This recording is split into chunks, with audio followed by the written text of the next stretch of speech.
Hey, it's Amy Lewis from the KFBK Morning News along with Brandon Hafele from Catalyst Mortgage. I love this time because we're talking about the ABCs of your credit score, my credit score, and really it comes down to the A, B's, and the C's, right? It does. All right, so tell me the A's.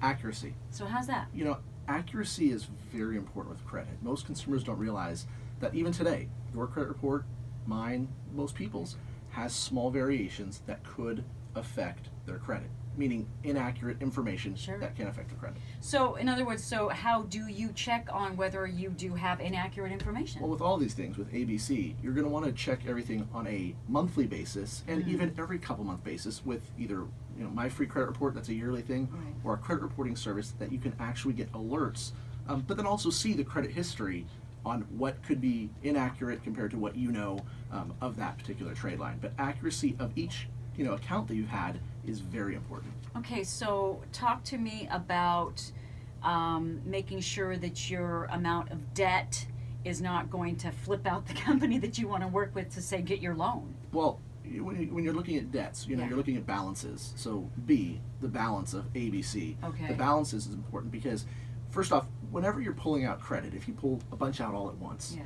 people are going to wonder, number one. But number two, when it comes to your balances of, let's say, your $1,000 limit and you have a $900 owing balance, Right. well, that's an issue. You really want to make sure your balances are consistent and are not maxed out. You really want to keep that 30% ratio. So you have a $1,000 limit, you want to stay about $300 balance at the most. That's going to optimize your credit score and make your score go up. The higher the balance is versus the limits, then it'll actually affect your score and make it go lower. So then I would guess that it is important to do that, if not monthly, credit check, then at least you check on it every couple of months, but you really know what you're looking at when you go to refinance a loan or get a mortgage. Exactly. It's important that whatever your ratios are, where your balances, in relation to the limits, they stay low. Yeah. But that by doing so, understanding that it's going to affect your credit score. So, if you're getting ready to, let's say, purchase something or buy a home in 6 months, okay, hey, let's work to getting our balances down on these credit cards. It'll actually optimize your credit score and help it go up. Okay, so we have accuracy, we have balance, and give me C. Consistency. Consistency. You need to be consistent on your credit on a monthly basis. How you're paying your debts, Yeah. what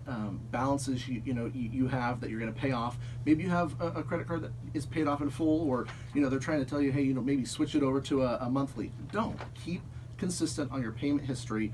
Keep consistent on making sure your balances are low. That will ultimately bring up your credit score. And one other note, is it true that when you have a credit card that, say, you haven't used in 2 years, 3 years, 5 years, it's sometimes best to keep that credit card open instead Absolutely. of... Why? Absolutely. Well, it shows history. It shows that, okay, you've had an account, you've kept it in good standing for a long period of time.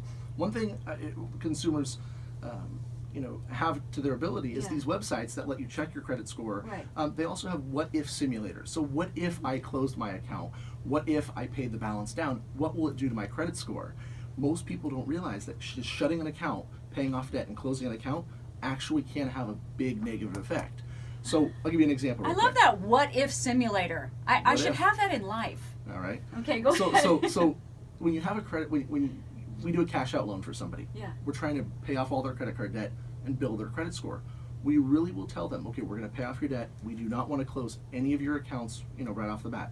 Once we've paid off the debts, then we're going to look at, okay, with our what if simulator as a lender, Yeah. if we paid this off, or if we close this account, how is it going to optimize your credit score and make it go up?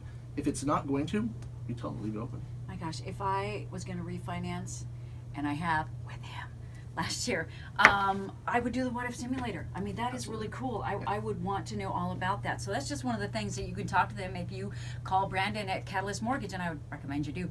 I've had great experiences with Catalyst. Thank you, Brandon.